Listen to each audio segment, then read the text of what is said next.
So today we will discuss the transport proteins. So transport proteins, we have already discussed some basics about the transport proteins, that these are the integral proteins or the intrinsic protein.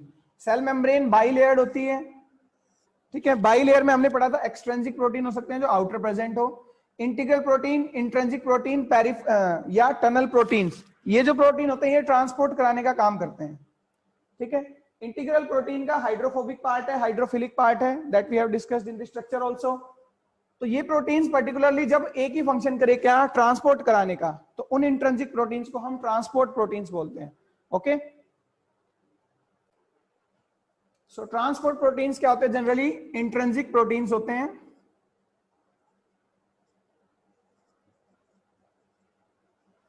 ठीक है. Intrinsic protein में भी बेटा मैंने दो classes बताई थी आपको, सिंगल पास और मल्टी पास, याद है?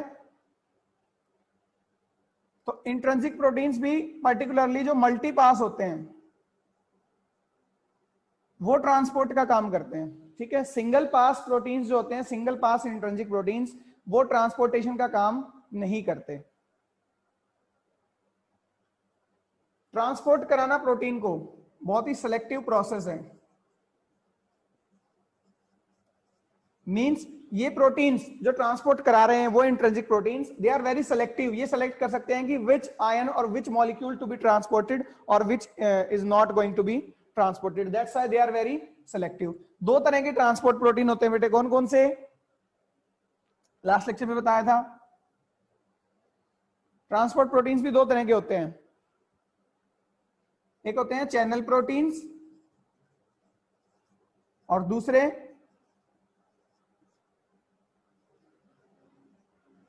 क्या होते हैं बेटा? Carrier proteins. Am I Audible?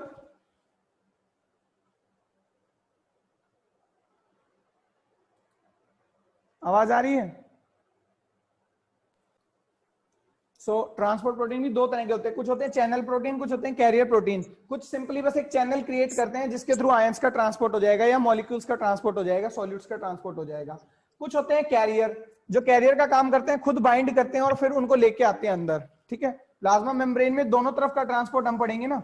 ये सपोज प्लाज्मा मेम्ब्रेन है, बाई लेयर है, तो हम दो लेयर दिखाएंगे. यहां सपोज ये प्रोटीन्स है, तो ये चैनल हो सकते हैं डायरेक्ट इससे आ जाए, या ये कैरियर प्रोटीन हो सकते हैं जो उससे बाइंड करें लिगेंड से या मॉलिक्यूल से और फिर उसको अंदर लेके आए, ठीक है. बाहर से अंदर भी हो सकता है मूवमेंट, अंदर से बाहर भी, बोथ वे मूवमेंट होता है during the transport.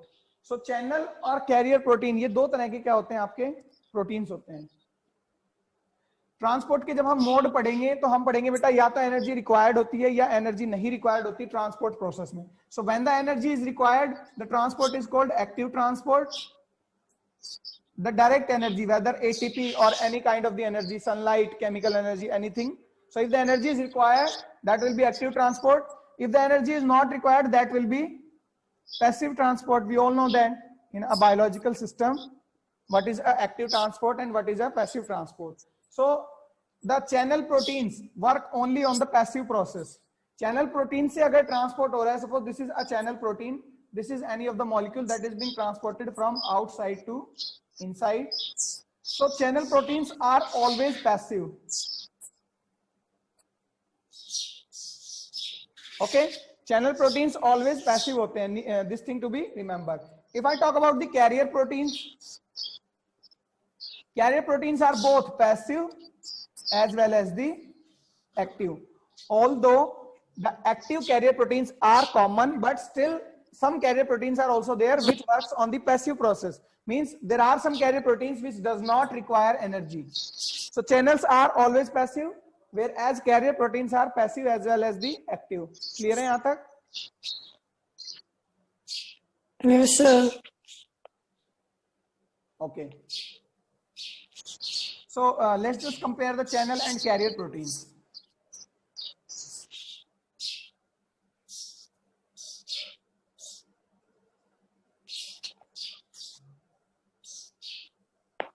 See, if there is a channel, okay, and a molecule is to be transported through that channel. Suppose this is a channel in the plasma membrane. This is an intrinsic protein which functions for transport. Okay, so intrinsic protein having two parts. One is the hydrophobic domain present in the tails. Lipid की जो tail होती है उसमें जो present है portion that is hydrophobic, and this margin portions which are present on the heads, this one is hydrophilic portion. So this thing to be remembered always. Intrinsic proteins में दो part होते हैं, hydrophilic और hydrophobic. Major part hydrophobic होता है जो कि दोनों मेम्ब्रेन के बीच में है, मींस फैटी एसिड टेल्स की तरफ. चलिए चैनल और कैरियर के बीच में हम डिफरेंस की बात कर रहे थे. तो चैनल भी प्रोटीन है, कैरियर भी प्रोटीन है. अगर चैनल के थ्रू किसी चीज को क्रॉस होना है so that is less selective as compare to carrier. Carrier क्या होता है, लिगेंड के साथ जाके बाइंड करता है, आने वाले मॉलिक्यूल के साथ जाके बाइंडिंग करता है, फिर उसको लेके आता है अंदर या उसको लेके जाता है बाहर. ठीक है, तो कैरियर सेलेक्ट करते हैं मॉलिक्यूल को. ठीक है, ऑल्दो दोनों ही सेलेक्टिव है, मैंने बताया था अभी ट्रांसपोर्ट प्रोटीन सेलेक्टिव होते हैं, but which is more selective, कौन ज्यादा सेलेक्टिव है, चैनल और carrier? Carrier. Why channel is more selective? Suppose यहाँ पे 5 आयंस हैं या 5 मॉलिक्यूल्स हैं. ठीक है, इस चैनल का जो डायमीटर है, इस चैनल का डायमीटर है 1 नैनोमीटर, सपोज 1 नैनोमीटर. ओके, यहाँ पे पार्टिकल्स हैं, 3 का साइज है 1 नैनोमीटर और 2 का साइज है 5 नैनोमीटर. ठीक है, तो तीनों 1 वाले क्रॉस हो जाएंगे इससे, चैनल से. तो 3 मॉलिक्यूल्स यहाँ पे क्रॉस हो गए. यहाँ पे हम बात करते हैं कैरियर प्रोटीन है जो पर्टिकुलरली सोडियम को लेके आता है. ठीक है, अब बाहर सपोज है sodium, chlorine, calcium, magnesium, zinc. ठीक है, अब अगर कैरियर प्रोटीन लेके आएगा तो सिर्फ किसको लेके आएगा, सोडियम को. So it is more selective, carrier is more selective. उसने सेलेक्ट कर लिया कि वो सोडियम ही लाना है. यहाँ पे कोई सिलेक्शन नहीं, यहाँ पे साइज था सपोज, तो ज्यादा मॉलिक्यूल्स अंदर आ गए. ठीक है, ये सपोज कैटायन का ट्रांसपोर्ट पोर्टर होता है यहाँ पे, तो फिर ये सारे पॉजिटिव चार्ज वाले अंदर आ जाते, तो ये फिर लेस सेलेक्टिव हो जाता. तो जनरली चैनल्स लेस सेलेक्टिव होते हैं, कैरियर मोर सेलेक्टिव होते हैं. समझ गए ललित? Yes sir. तो carrier are more selective.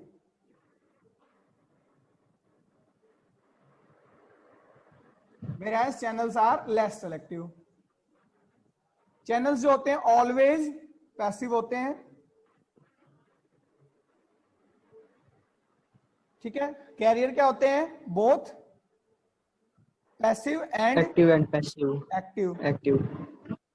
Channels हमेशा ही पैसिव होते हैं, जबकि कैरियर जो होते हैं पैसिव भी हो सकते हैं और एक्टिव भी हो सकते हैं. ठीक है, कैरियर में कम मॉलिक्यूल्स आते हैं क्योंकि ज्यादा सेलेक्टिव है ये. ठीक है, तो कम मॉलिक्यूल्स आते हैं, generally 10 to power 2 to 10 to power 4 molecules जाते हैं लगभग पर सेकेंड. पर सेकेंड. ठीक है, यहाँ पे ज्यादा जाते हैं, 10 to 4 to 10 to 8 तक जा सकते हैं,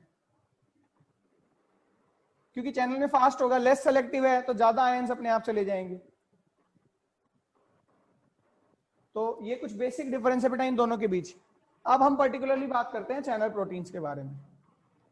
ठीक है, these are the major difference between the channel and the carrier proteins. Both of the channel as well as the carrier proteins are the transport proteins, and the transport proteins are what? Intrinsic protein. सभी intrinsic proteins transport protein नहीं होते. ठीक है, कुछ जो होते हैं आपके अदर फंक्शंस भी परफॉर्म कर सकते हैं, पास वाले अटैचमेंट का काम कर सकते हैं, सेल सिग्नलिंग करा सकते हैं, but generally multi pass proteins क्या होते हैं, ट्रांसपोर्ट प्रोटीन्स होते हैं. चैनल में भी बेटा डिफरेंट क्लासेस होती हैं, कुछ गेटेड चैनल होते हैं, कुछ नॉन गेटेड चैनल होते हैं.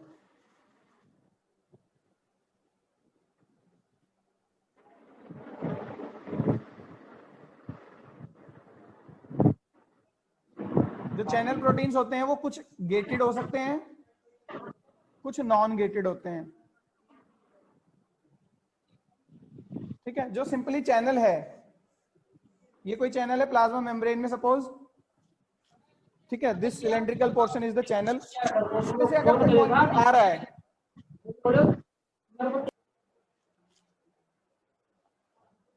अगर इस चैनल में से कोई मॉलिक्यूल आ रहा है, ठीक है, तो कुछ तरह की बैरियर हो सकते हैं, गेट हो सकते हैं एक तरह से. ठीक है, दरवाजा या तो बिल्कुल खुला हो, नॉन गेटेड, तो मॉलिक्यूल्स डायरेक्ट आ पाएंगे, किसी रिसेप्टर की या किसी लिगेंड की जरूरत नहीं होगी. फॉर एग्जाम्पल, एक हाइपोथेटिकल एग्जाम्पल हम डिस्कस करते हैं. सोडियम आना है सपोज, सोडियम आयन चैनल के थ्रू आना है, ना कि कैरियर के थ्रू. ठीक है, तो सोडियम जब आए तो उसको एक्सेप्ट करने के लिए कोई रिसेप्टर हो. ठीक है, ये रिसेप्टर सोडियम को एक्सेप्ट करे तो ये सोडियम यहाँ पे लीगेंड कहलाएगा, आने वाला मॉलिक्यूल लीगेंड कहलाता है. ठीक है, जिस मॉलिक्यूल का ट्रांसपोर्ट होना है वो मॉलिक्यूल खुद भी लिगेंड हो सकता है या उस मॉलिक्यूल के ट्रांसपोर्ट के लिए कुछ और भी लिगेंड हो सकता है। हो सकता था सोडियम को ट्रांसपोर्ट कराने के लिए एक्स कोई लिगेंड होता, जब एक्स आके यहाँ पे बाइंड करता तब ये गेट खुलता और सोडियम अंदर चले जाते। ठीक है, दूसरा केस, खुद सोडियम भी लिगेंड की तरह काम कर सकता है, सोडियम आके रिसेप्टर पे बाइंड करे और यहाँ पे ये गेट खुल जाए और सोडियम अंदर चला जाए। इस तरह के चैनल को गेटेड चैनल बोलते हैं। ठीक है, ये चैनल डायरेक्ट अवेलेबल नहीं है जाने के लिए, उसके ऊपर कोई ना कोई कंडीशन लगी हुई है, दैट इज गेटेड चैनल। ठीक है, एक होते हैं नॉन गेटेड जिसमें कोई कंडीशन नहीं है, कोई लिगेंड नहीं है, no receptor no ligand. Receptor का सिंपली मीनिंग है जो रिसेप्ट करेगा सेल के प्रोटीन के ऊपर जो पार्ट है, दैट डोमेन, सारा प्रोटीन ही है तो डोमेन वो अमीनो एसिड्स की बनी होगी, वो डोमेन जो आने वाले मॉलिक्यूल को या लिगेंड को एक्सेप्ट करेगी वो रिसेप्टर कहलाती है। ठीक है, तो नॉन गेटेड में कोई रिसेप्टर नहीं होते, कोई लिगेंड नहीं होता। ठीक है, गेटेड आप समझ गए, गेटेड में आपको लिगेंड भी चाहिए, अब वो लिगेंड खुद भी हो सकता है आने वाले मॉलिक्यूल या कोई और भी हो सकता है, और रिसेप्टर भी चाहिए आपको, क्योंकि सीधा नहीं आ रहा ना, पहले एक बार रिसेप्शन होगा तब गेट खुलेंगे। ठीक है, तो गेटेड नॉन गेटेड में डिफरेंस क्लियर है? चैनल प्रोटीन दो तरह के हैं, गेटेड नॉन गेटेड, क्लियर है यहां तक? Yes sir. ओके, देखिए गेटेड में भी डिफरेंट कंडीशंस होती हैं, कुछ गेट होते हैं वोल्टेज गेटेड,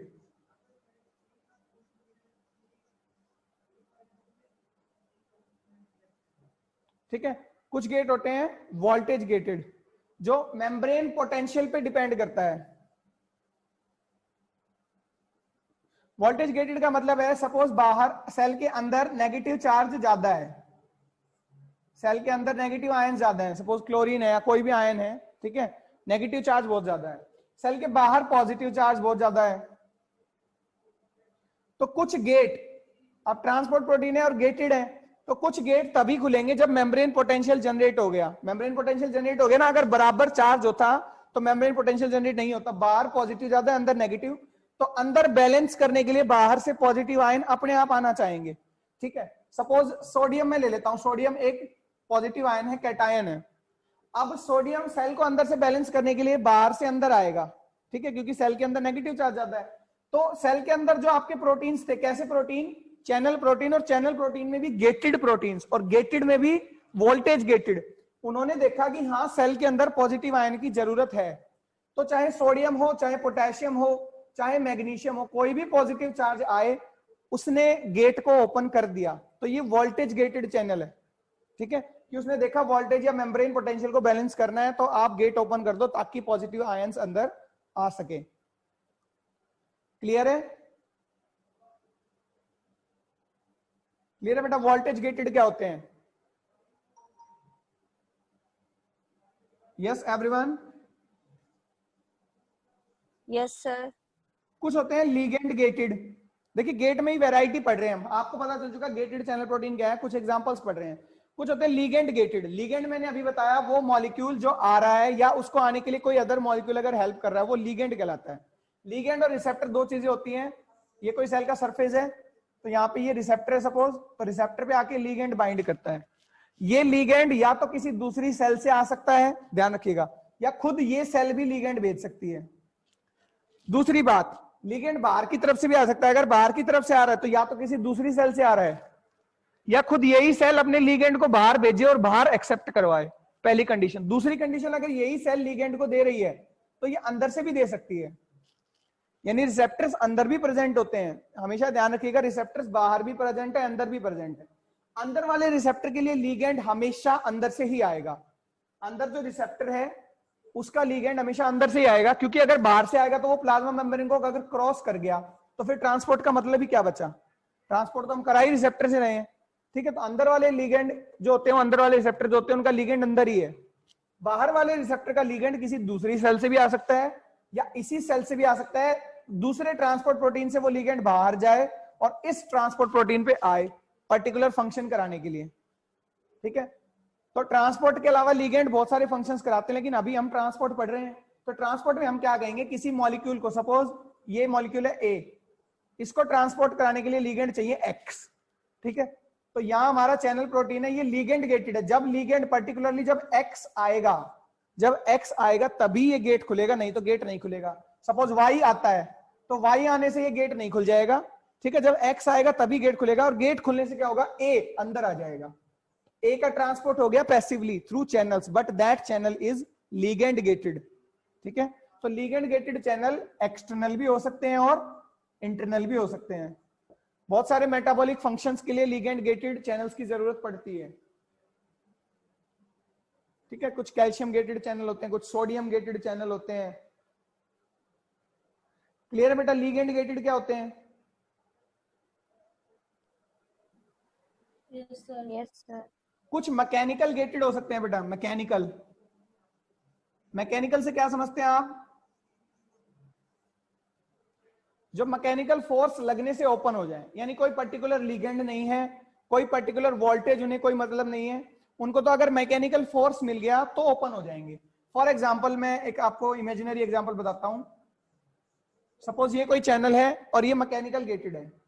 इसके कंडीशन ये है कि जब भी 5000 डाल्टन से ज्यादा, 5000 डाल्टन से ज्यादा वेट का प्रोटीन आएगा या कोई मॉलिक्यूल आएगा, ठीक है, तो उस वजन की वजह से इसकी जो मेम्ब्रेन है या जो एनवेलप जो है वो ओपन हो जाएगा, गेट ओपन हो जाएगा, ठीक है। तो अब क्या होता है, इससे वेट का ज्यादा कोई मॉलिक्यूल अंदर आना चाहता है, सपोज 7000 डाल्टन का, तो ये ओपन हो जाएगा और वो अपने आप अंदर आ जाएगा। ये मैकेनिकल फोर्स है, ठीक है। 5000 से कम जो होंगे वो इसको रप्चर नहीं कर पाएंगे, इसके वजन को, उतना वजन उनमें नहीं है, तो ये सब मैकेनिकल गेटेड हुआ, ठीक है। इसमें कोई लिगेंड नहीं चाहिए एक्सटर्नल, इसमें कोई भी मॉलिक्यूल आ सकता है, any molecule which is way more than 5000 Dalton. Clear है? Yes, sir. Gated non gated clear है बेटे? Yes, sir. ओ, इसी तरह से अगर कैरियर प्रोटीन की बात करें तो कैरियर प्रोटीन जो होते हैं,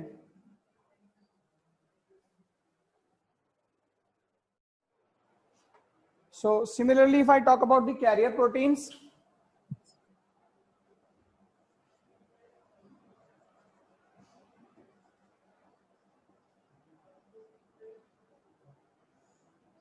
कैरियर प्रोटीन जो होते हैं वो भी चैनल प्रोटीन है।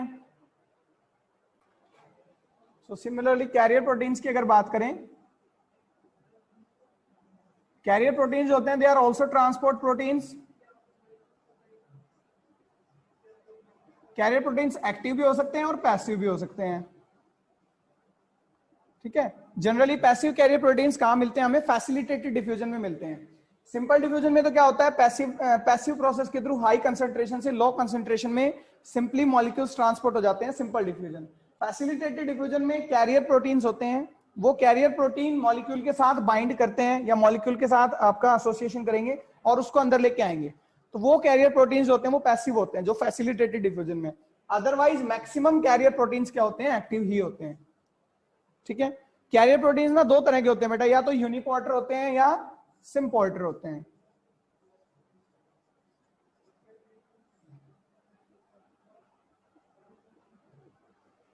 ठीक है, अगर एक बार में एक ही चीज को ट्रांसपोर्ट कराते हैं तो यूनिपोर्टर कहलाते हैं, ठीक है। एक ही तरफ मूवमेंट कराएंगे। सपोज ये कोई सेल है, इस सेल से बाहर किसी मॉलिक्यूल को ले जाया गया, एक्स मॉलिक्यूल को, तो ये एक ही मॉलिक्यूल का ट्रांसपोर्ट है, ये यूनिपोर्ट है, ठीक है। हो सकता है वाई मॉलिक्यूल को अंदर ले आया जाए इंडिविजुअली, एक्स के साथ नहीं, तो ये भी यूनिपोर्ट है। तो uniport both direction, from outside to inside as well as the inside to outside. अगर कैरियर प्रोटीन्स कर रहे हैं ये काम, तो वो कैरियर प्रोटीन्स पर्टिकुलरली यूनिपोर्टर हैं, ठीक है। सिम्पोर्टर क्या होता है? सिम्पोर्ट अगर एक साथ दो मॉलिक्यूल्स का मूवमेंट हो या ट्रांसपोर्ट हो, ठीक है, एक्स और वाई एक साथ बाहर जा रहे हैं, ठीक है, या एक्स और वाई एक साथ अंदर आए बेटे, मींस एक बार में दो मूवमेंट, या अल्टरनेट भी हो सकता है, एक्स बाहर जाए वाई अंदर आए, और वाइस वर्सा, वाई बाहर जाए एक्स अंदर आए। तो चारों ही केसेस में, चाहे बाहर जा रहे हैं चाहे अंदर आ रहे हैं या अल्टरनेट वेज हैं, चारों ही केसेस में एक साथ दो मॉलिक्यूल्स का ट्रांसपोर्ट हो रहा है, इसलिए इसको बोला जाता है सिम्पोर्टर। और अगर एक का हो रहा है तो यूनिपोर्टर। सिम्पोर्टर में दो केसेस होते हैं बेटे। सिम्पोर्टर में एक होते हैं को सिम्पोर्टर, एक होते हैं एंटी पोर्टर।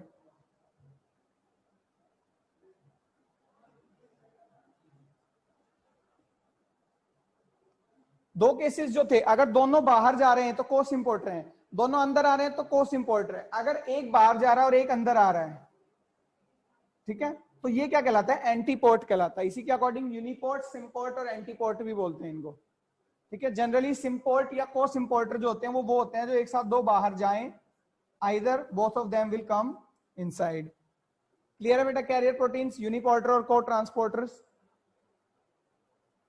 सर रिपीट कर दो एक बार। देखिए, एक कैटेगरी होती है यूनिपोर्टर, ठीक है, इसको हम सिम नहीं बेटा, इसको को ट्रांसपोर्टर लिखेंगे हम। एग्जैक्टली अगर बोलना है तो को ट्रांसपोर्टर्स, ठीक है। यूनिपोर्टर में एक बार में एक ही मॉलिक्यूल का मूवमेंट होता है, चाहे एक मॉलिक्यूल बाहर जाए या एक ही मॉलिक्यूल अंदर आए, ठीक है, एक बार में एक ही मॉलिक्यूल का ट्रांसपोर्ट हो रहा है। को ट्रांसपोर्टर में एक बार में दो मॉलिक्यूल्स का ट्रांसपोर्ट होता है, चाहे दोनों अंदर आए चाहे दोनों बाहर जाएं, ये कहलाता है सिम्पोर्ट, ठीक है। को ट्रांसपोर्टर में ये कैटेगरी और होती है, अगर एक बाहर जाए दूसरा अंदर आए, ठीक है, तो ये कैटेगरी कहलाती है एंटी ट्रांसपोर्टर। तो एंटी ट्रांसपोर्टर और सिम्पोर्टर्स, ये दोनों एग्जांपल है को ट्रांसपोर्टर्स के। और यूनिपोर्टर के एग्जांपल सिंगल है कि एक बार में एक ही मॉलिक्यूल जाए, वो होता है यूनिपोर्ट। क्लियर है? Yes yes sir. कुछ एग्जांपल्स की अगर बात करें तो कुछ चैनल्स होते हैं आयन चैनल्स, ठीक है, कुछ चैनल्स होते हैं नॉन आयन चैनल्स, जो नॉन आयनिक चीजों को, नॉन चार्ज्ड चीजों को ट्रांसपोर्ट कराते हैं, ठीक है। तो आयनिक चैनल्स में आपके सोडियम के चैनल हो सकते हैं, सोडियम पोटेशियम पंप नहीं बेटे, सोडियम पोटेशियम पंप क्या है, कोई बता सकता है? चैनल है या कैरियर प्रोटीन है? एक तरह का प्रोटीन होता है इंटीग्रल प्रोटीन, इसको हम बोलते हैं सोडियम पोटेशियम पंप। ये सोडियम पोटेशियम पंप एक एंटी ट्रांसपोर्टर है। और एंटी ट्रांसपोर्टर्स क्या होते हैं, कैरियर या चैनल? बताइए, एंटी ट्रांसपोर्टर्स क्या होते हैं, कैरियर या channel? Channel. Anti transporters channels होते हैं बेटा। चैनल तो गेटेड और नॉन गेटेड होते हैं। कैरियर्स। कैरियर होते हैं ना, यूनिपोर्टर और को ट्रांसपोर्टर। तो को ट्रांसपोर्टर की कैटेगरी है। तो सोडियम पोटेशियम पंप की मैं यहाँ पे बात नहीं कर रहा, मैं सोडियम चैनल की बात कर रहा हूं। ऐसा चैनल जो आयन को ट्रांसपोर्ट कराता है, कौन से आयन को? सोडियम को। तो वो एक चैनल है। तो चैनल आयोनिक चैनल भी हो सकते हैं, ठीक है, और नॉन आयोनिक भी हो सकते हैं। नॉन आयोनिक का एग्जांपल बता सकते हैं आप? चलिए मुझे ये बताइए, वाटर कैसे आता है किसी भी सेल के अंदर, या गैसेस कैसे आती है, पहले तो ये बताइए। कार्बन डाइऑक्साइड सेल के अंदर कैसे आती है?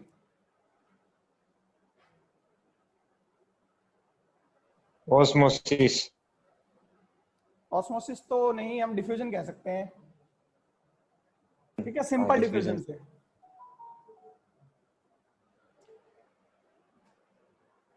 देखिए, कुछ मॉलिक्यूल्स जो आयंस नहीं है, नॉन आयन चैनल्स होते हैं। एग्जांपल है, बहुत कॉमन एग्जांपल है, याद रखना, बहुत इंपॉर्टेंट है, एक्वापोरिन्स। एक्वापोरिन्स क्या है? प्रोटीन्स हैं। प्रोटीन में भी कैसे प्रोटीन है? ट्रांसपोर्ट प्रोटीन है। ट्रांसपोर्ट प्रोटीन में भी कैसे हैं? चैनल प्रोटीन्स हैं। और चैनल प्रोटीन्स में भी कैसे हैं? नॉन आयोनिक हैं। नॉन आयोनिक चीजों का ट्रांसपोर्ट कराते हैं। अच्छा, चैनल में गेटेड नॉन गेटेड दो चीजें होती हैं, तो ये दोनों है। कुछ एक्वापोरिन गेटेड होते हैं, कुछ नॉन गेटेड होते हैं। समझे आप? एक्वापोरिन क्या है? कैरियर प्रोटीन नहीं है, एक्वापोरिन एक चैनल प्रोटीन है, non ionic channel protein. Aquaporin किसका ट्रांसपोर्ट कराते हैं बेटे, बताइए? एक्वा मीन्स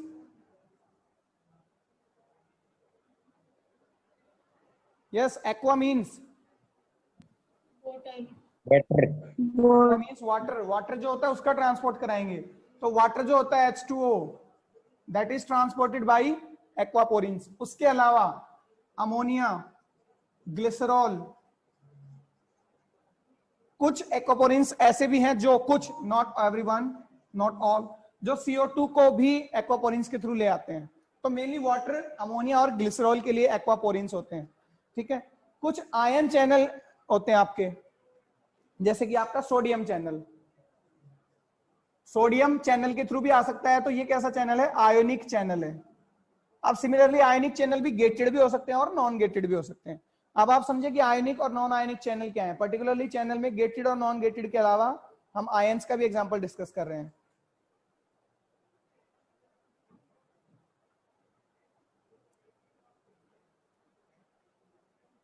जो सोडियम का चैनल होता है ना बेटा, उसमें एक तरह से 6 फोल्डिंग्स होती हैं, मल्टीपास है वो, ठीक है। ये एक पेप्टाइड चेन है, फिर एक सिंगल पास होता है बीटा, फिर पेप्टाइड चेन है दूसरी, ठीक है। 4 पेप्टाइड चेन होती हैं, फिर तीसरी, ये चौथी पेप्टाइड चेन, 1 2 3 4।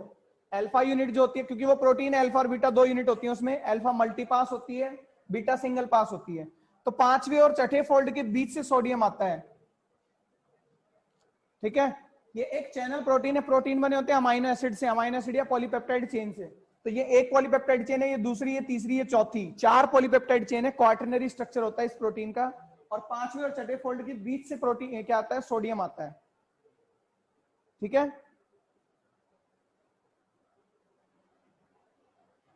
तो ये चीज बस ध्यान रखेंगे, ये सोडियम का चैनल है, ना कि सोडियम पोटेशियम पंप है। सोडियम पोटेशियम पंप क्या होता है? कैरियर प्रोटीन होता है। तो ट्रांसपोर्ट प्रोटीन्स क्लियर है आपको? चैनल क्या होते हैं और कैरियर क्या होते हैं, बताइए। ट्रांसपोर्ट प्रोटीन्स क्लियर है? Yes, sir. So this is the order that non-polar solutes जो स्मॉल साइज के हैं वो वेरी फास्टली जाएंगे 10 K पर सेकेंड, नॉन पोलर सॉल्यूट्स जो लार्ज हैं वो थोड़ा सा कम जाएंगे। देन पोलर अनचार्ज्ड, ठीक है, पोलर अनचार्ज्ड, पोलर में आ गए, अब हम नॉन पोलर से उसमें अनचार्ज्ड पहले जाएंगे जो स्मॉल है। पोलर अनचार्ज जो लार्ज है जैसे ग्लूकोज, वो थोड़ा कम जाएंगे। फिर पोलर में अनचार्ज के अलावा कैटेगरी आ गई चार्ज, ठीक है। और फिर लास्ट में आयन, सबसे स्लो मूवमेंट होता है आयंस का, जनरली 200 मॉलिक्यूल्स पर second. So let me tell the functions of plasma membrane very quickly. अभी तक जितना भी आपने पढ़ा सारे फंक्शंस को हम कंबाइन करेंगे, ठीक है। तो सबसे पहला फंक्शन तो क्या है? स्ट्रक्चरल कंपोनेंट है। स्ट्रक्चरल कंपोनेंट है बेटा मेनली एनिमल्स का तो है ही, एज वेल एज प्लांट्स। देखिए एनिमल्स में प्लांट सेल नहीं होती ना, तो सबसे बाहरी एनवेलप क्या है? प्लाज्मा मेम्ब्रेन ही है। तो एनिमल्स का तो मेनली है, उसके अलावा प्लांट्स का भी है।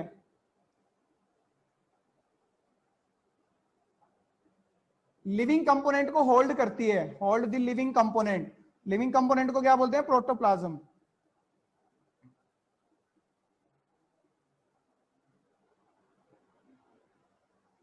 ठीक है। सेल मेम्ब्रेन है, सेल मेम्ब्रेन के अंदर जितने भी ऑर्गेनेल्स हैं उन सबको होल्ड करके रखने का काम कौन करती है? सेल मेम्ब्रेन करती है। इसके अलावा बताइए कोई फंक्शन? यस, स्ट्रक्चरल कंपोनेंट है, शेप वगैरह सब उसी में आ गई स्ट्रक्चरल कंपोनेंट, उसके अलावा कुछ नहीं कर रही बेटा।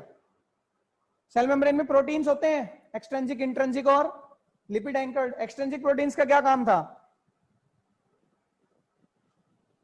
बताइए?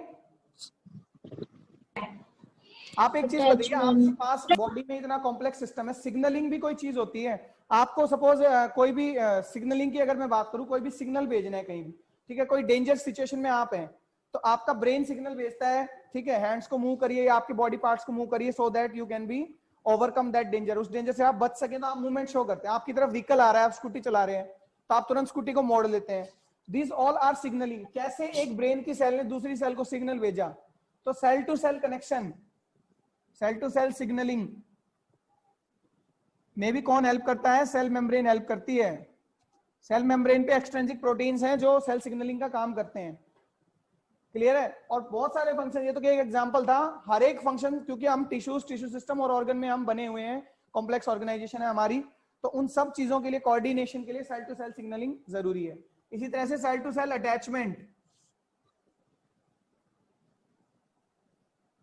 सेल टू सेल एडिशन में भी प्रोटीन्स हेल्प करते हैं। जैसे कार्बोहाइड्रेट प्रेजेंट है प्लाज्मा मेम्ब्रेन पे, ठीक है, एंटीजन जो होता है पर्टिकुलरली ब्लड ग्रुप में एंटीजन सुना है आपने, रिसेस फैक्टर होता है, ये सब क्या है? प्लाज्मा मेम्ब्रेन पे कार्बोहाइड्रेट्स हैं, तो वो प्लाज्मा मेम्ब्रेन का ही फंक्शन है।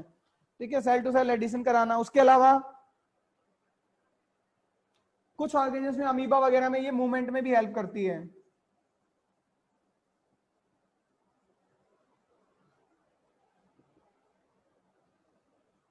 कुछ लोअर ऑर्गेनिज्म में मूवमेंट में या लोकोमोशन में हेल्प करती है। उसके अलावा बेटे